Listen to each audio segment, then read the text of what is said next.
Om Namo Bhagavate Vasudevaya. Om Namo Bhagavate Vasudevaya. Om Namo Bhagavate Vasudevaya.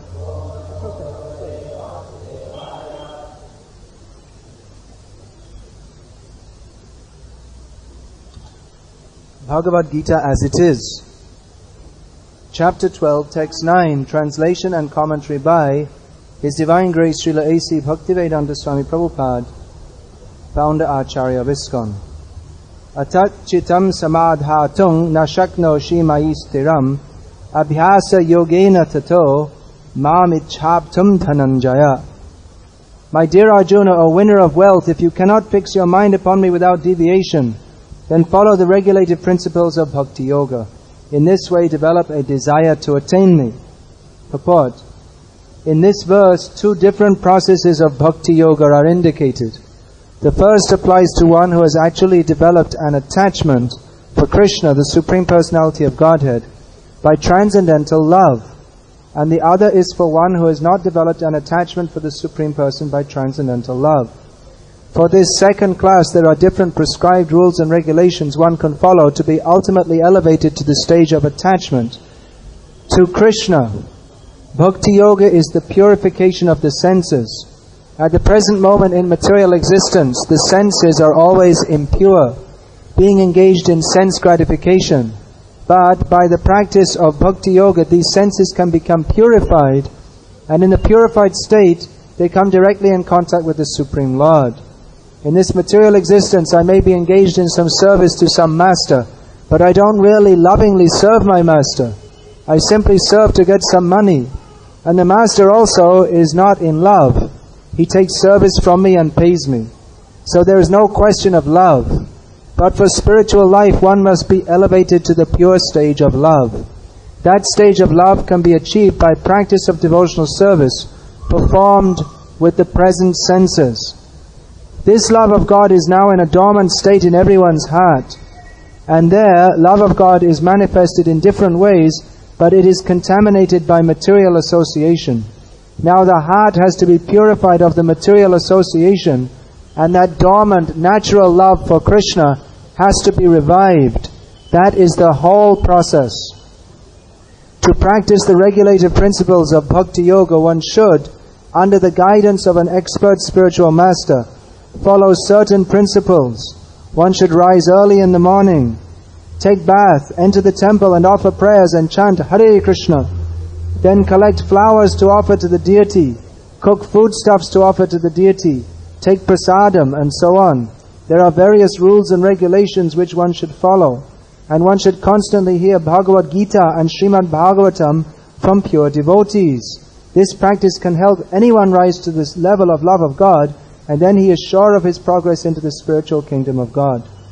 This practice of Bhakti Yoga under the rules and regulations, with the direction of a spiritual master, will surely bring one to the stage of love of God.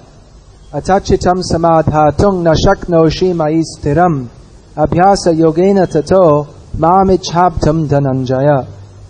My dear Arjuna, O winner of wealth, if you cannot fix your mind upon me without deviation, then follow the regulative principles of Bhakti Yoga. In this way, develop a desire to attain me. This chapter is known as the Bhakti Yoga chapter, the chapter which describes devotional service. Krishna is advising, first of all, in this chapter, Krishna advises Arjuna that devotional service, that is the best path. There is also the path of impersonal understanding. But better than that is the devotional process. This is clarified in other parts of the scripture why devotion to Krishna is the ultimate position of spiritual attainment. Muktir hidvanyata rupam swarupena vyavastiti. That real mukti means to be situated in one's swarup, or one's original form. Generally we think of mukti as merging into some light. But according to the Srimad Bhagavatam, which is the full explanation of the science of spiritual consciousness. Bhagavat Tattva Vijnanam Mukta Sangasya Jayate. According to the Srimad Bhagavatam, real liberation means to be situated in one's Swarup. You see, this Bhagavatam is described as Bhagavat Tattva Vijnanam. That word is there.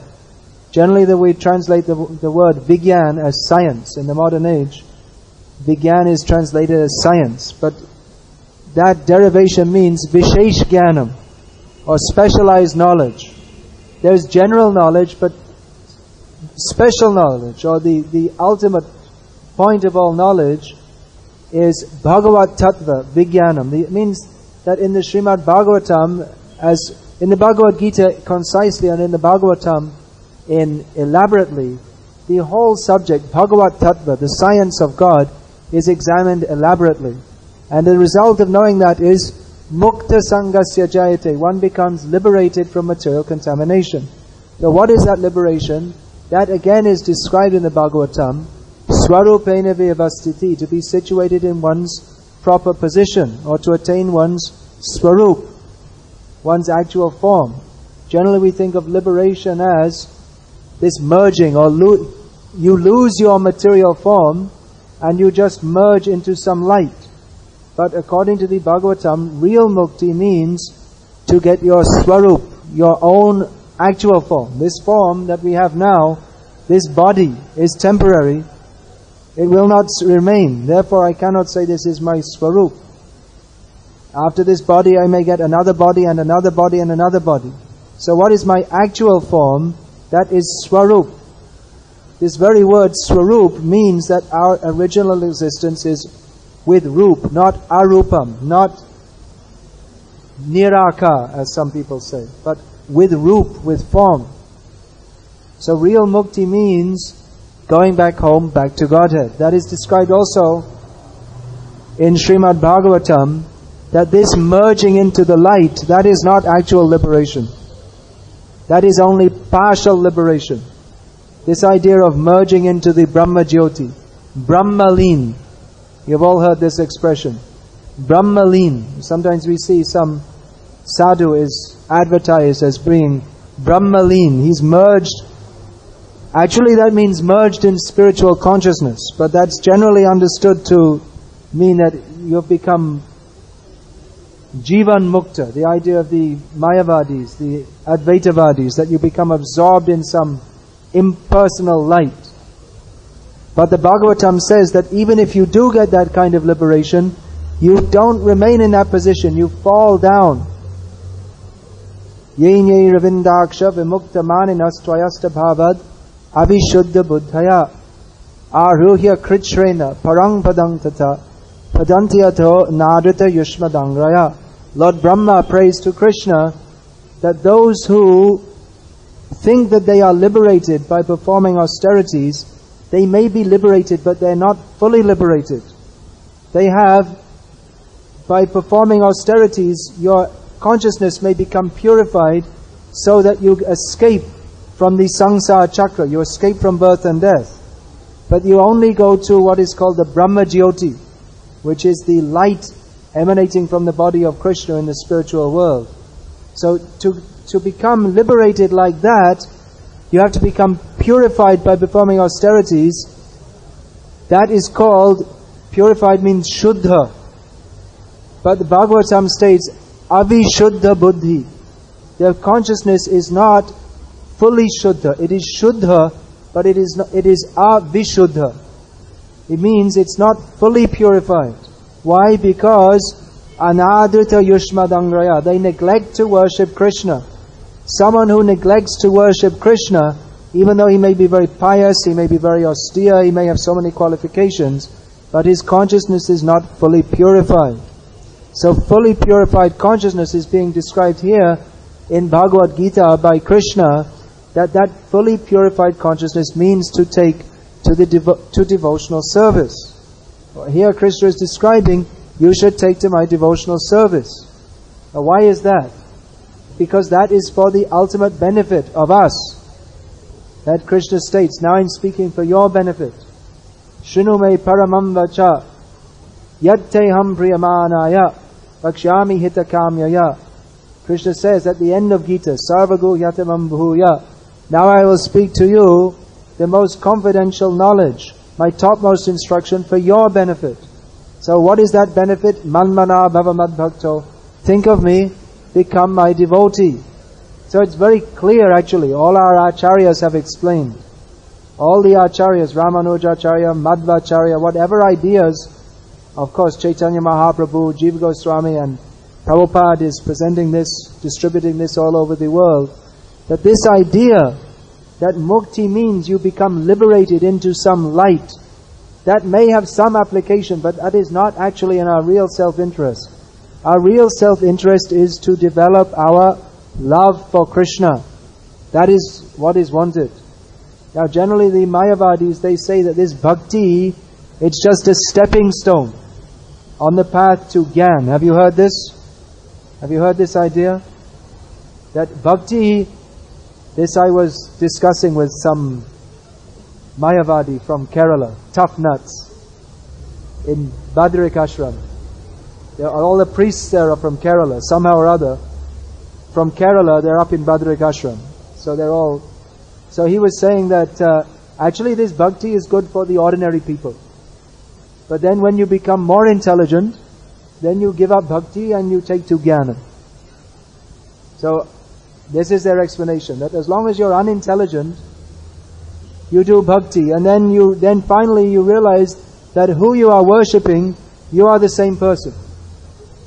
Just like here we're worshipping Krishna on the altar, beautiful deities. Rukmini, Satyabhama, Krishna, Gaurnitai, Jagannath is away for now. So the Mayavadi or Advaitavadi, their idea is, now I'm doing the puja, but later I will go on the altar and they shall do puja to me. That's it, that's their idea. They want to become God. Their impossible desire is to become God. But that is not, according to Shastra, that is not our Swarup.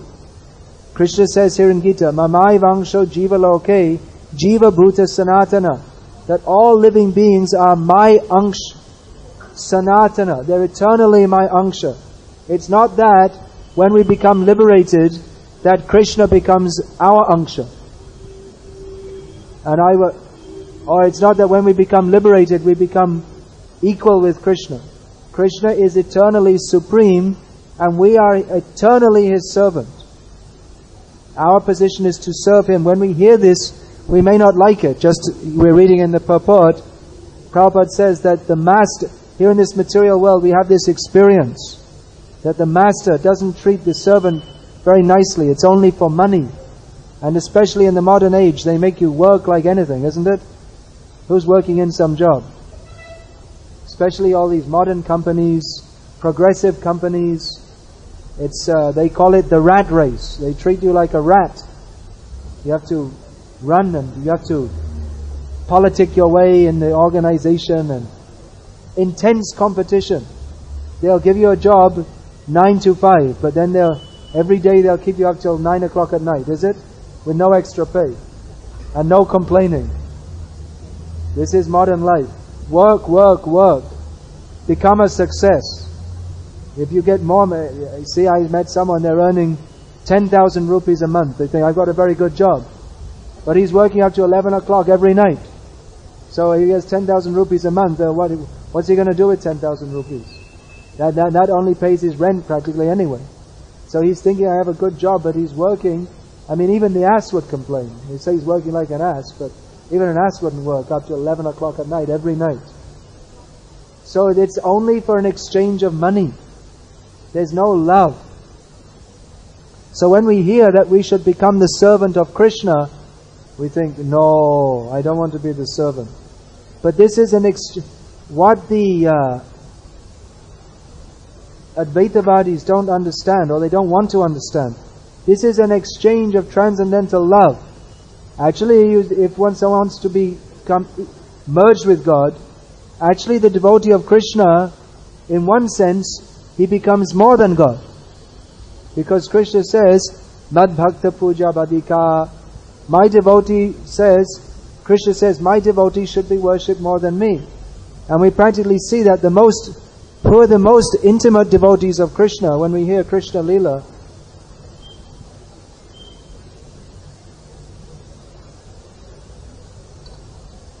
They actually take a apparently superior position to Krishna. Where's Kanan? He was just quoting that verse this morning. That Yasya Linge Parang Brahma. Who knows that verse? Shruting apare, smritim apare, I can't remember. Anyway, the purport is that different people may have different modes of worship, but I worship Nanda Maharaj. Why Nanda Maharaj? So I was discussing with Brajajan. Is Brajajan here? Is his wife. How Brajajan actually means Nanda Maharaj. So Nanda Maharaj, he is worshipped. Why? Because Param Brahma. Here are Kanam. What's that verse? Shruting apare, smritim apare. So some people they worship the Shruti or the Smriti or the Mahabharata. Aham iha nandam bande yasya linge param brahma.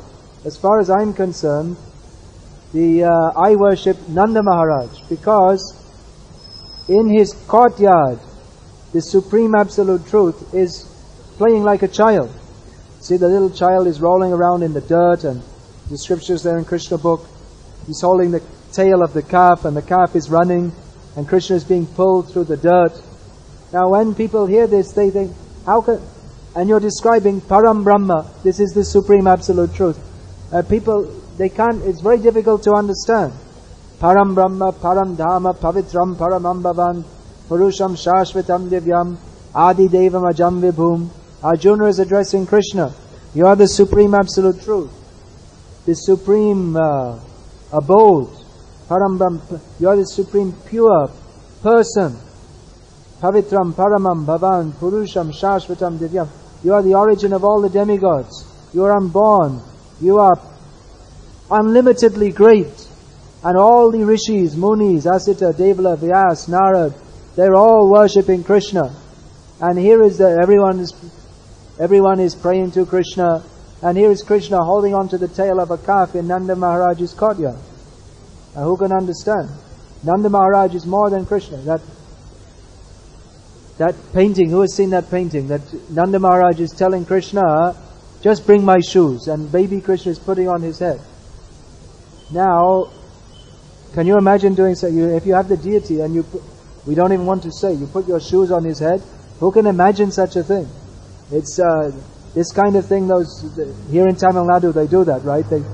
They put the shoes on, we don't want to say, there's some atheists, they've insulted Lord Ram. Isn't it like this? Very atheistic people. They insult Lord Ram by putting shoes and so many bad things. So this is an offense for which you go to hell. But Krishna personally is taking the shoes of Nanda Maharaj on his head. Why is that? Because Krishna is the Supreme Absolute Truth, but rather than he actually prefers to enjoy loving exchanges of devotion with his devotees. That's why Krishna is taking the form of a little boy. If he's the Supreme Absolute, why is he playing like a little boy? Because he enjoys exchanges of love with his devotees. And even the prayers the demigods are offering to him, he's not so much pleased as he's pleased by his mother may be chastising. That why you're a naughty boy, you're eating dirt. If you hear this story, you may be surprised. What is this? This is supposed to be the Supreme Absolute Truth, and he's eating dirt and his mother is chastising him. But then when his mother chastises him, she looks in his mouth, she sees all the universes. So that is the difference. Any boy, young boy, may be chastised by his mother. But when Mother Yashoda is chastising Krishna, she sees within his mouth all the universes. So Krishna enjoys this exchange of love with his devotees, even more than the prayers of the demigods. Just like Brahma was praying to Krishna after he stole all the cows and cowherd boys, all the calves. Then Brahma was praying to Krishna for forgiveness. And then afterwards he finished his prayer and Krishna was just standing there and Brahma didn't know, is he pleased with me? Is he angry? Or what's going on? And Krishna was just thinking, what is this demigod doing here? I just want to go and play with my friends. Why are all these demigods coming and disturbing me? So Krishna, especially in his intimate pastimes, this is the Golok Lila or Gokul Lila. Krishna is enjoying his pastimes with his friends, with his devotees. Who can understand? Not by formal worship. Here it's recommended, follow the rules and regulations of spiritual life so that you can develop your love for Krishna.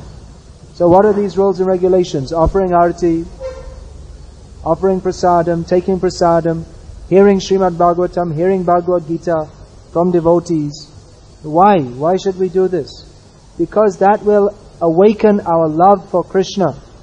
By performing these activities, we come in contact with Krishna. And Krishna, by His very nature, that's the very meaning of His name, He is all attractive. So naturally, if we come in contact with Krishna, we'll be attracted. But then you may say, well, why rules and regulations? You see, Mother Yashoda is chastising Krishna, so I should also chastise Krishna. No. We have to follow the rules and regulations because at our present stage we're just beginning our devotion, so we have to be guided by rules and regulations so that we worship Krishna properly and don't make offenses. At the present stage, if we try to behave with Krishna in a very intimate way, that will be artificial because our natural love for Krishna has not been fully reawakened. So there is a tendency to mix, in the neophyte stage, there is a tendency to mix our material emotions and desires with desires to serve Krishna. Just like, for instance, I'll give one example. One lady, she is worshipping in her home Gopal deity. So many people worship this Naru Gopal. So she was thinking, I like to watch TV, my sons like to watch TV, so Krishna is also a young boy. He probably also likes to watch TV. So she's sitting watching TV and she has Krishna and brings him on a seat and he's also watching the Hindi movies. So you think Krishna wants to see that? Nonsense. I'm sure, I say Hindi movies, I'm mostly in North India. I'm sure the Tamil movies are much better. I won't ask your opinion about that.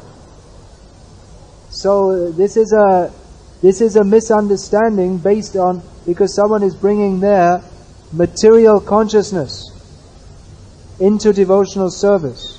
They're thinking, what I like, Krishna should also like. But we should do it round the other way. We should understand what Krishna likes and then act in that way. And then we become purified. Because Krishna is pure, and in our present stage, we are not pure. Therefore, we have to follow the rules and regulations of Shastra. Shruti, Smriti, Purana, Adi, Pancharatra, Vidhingvina, Aikantaki, Hare Bhaktir, Utpatayaiva Kalpate. If we try to perform devotional service without following all the rules and regulations as given in the Shastra, that is called Utpat. It means there will be some contamination or disturbance in the path of devotional service. Therefore, we have to follow the rules and regulations very carefully. And that will guide our lives so that we will become attracted to Krishna more and more. Just like one of the rules is to rise early and chant Hare Krishna. So we may think, what's the difference? Let me rise late and chant Hare Krishna. What does it matter whether I rise early or rise late? But Shastra says you should rise early. Why? Because Krishna rises early.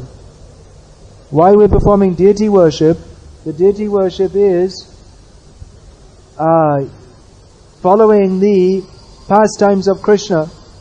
So Krishna rises very early. If you're going to keep the deity of Krishna, you have to worship Him the way He lives, the way He is worshipped. So Krishna rises very early in the morning. So you have to rise early. If you're going to serve Krishna, you have to rise early, wake Krishna, serve Him. And in this way, we develop the consciousness of the spiritual world. The whole idea is to develop our love for Krishna and go to the spiritual world. That means we have to become trained for that mode of life. If we're living a materialistic life, then we can't go to the spiritual world because our material desires will remain. Only those who are qualified by purified consciousness, they can go to the spiritual world. If we have material desires, this material world is the place for fulfilling them. So material desires means we have to take birth again and again to fulfill those desires. But when our desires are fully purified, then we can go to the spiritual world. So that training is required. That it should, actually for a devotee who's trained in Krishna consciousness, then because his consciousness is purified and his activities are purified, then there's not very much difference between what his service to Krishna here and his service in the spiritual world. In other words, here a devotee is chanting Hare Krishna, serving Krishna, thinking of Krishna, associating with Krishna's devotees, and when he gives up this body, by that purification, he's fully spiritualized. He goes to the spiritual world, and what does he do in the spiritual world? He worships Krishna, he thinks of Krishna, he lives with Krishna, he associates with Krishna's devotees, he chants Krishna's names. So he's fully prepared for that. But if we're maintaining material consciousness, if we like to watch all nonsense movies on TV, and we like to go to bars and restaurants and wear all different kinds of fashions and decorate our bodies with the idea of making our bodies attractive to others, then how can we go to the spiritual world? Because we're in the wrong consciousness. So Krishna is giving the process of devotional service by which we can become purified and we can enter the spiritual world, which is the world of pure love. Here in this material world, especially in the modern age, love is much advertised, especially in the TV and cinema. There's so much talk of love, love, love. But actually they're just promoting sex, that's all. And what they call love, it's just sex love. Which is, that is not actual love. That is simply some sensation or some fantasy of happiness. But real love means that selfless love for Krishna, in which there's no personal desire for any sense enjoyment. So this kind of, when we hear the word love, we shouldn't misunderstand that love of Krishna is like some sensuous love as advertised in this material world. But that is spotless, free from any personal desire. So this process of devotional service, that is meant for that. Bringing us in contact with Krishna by the regulative principles, by which following we worship Krishna, we regularly take the darshan of Krishna, we hear about Krishna, we discuss about Krishna, we become fully spiritualized by Krishna consciousness. And then naturally our attraction for Krishna, our love for Krishna, these things will grow, and we become, then for our own actual benefit, we become fully spiritualized, fully purified, liberated, and go to the spiritual world to associate with and serve Krishna eternally. This Krishna is recommending to us. Hare Krishna.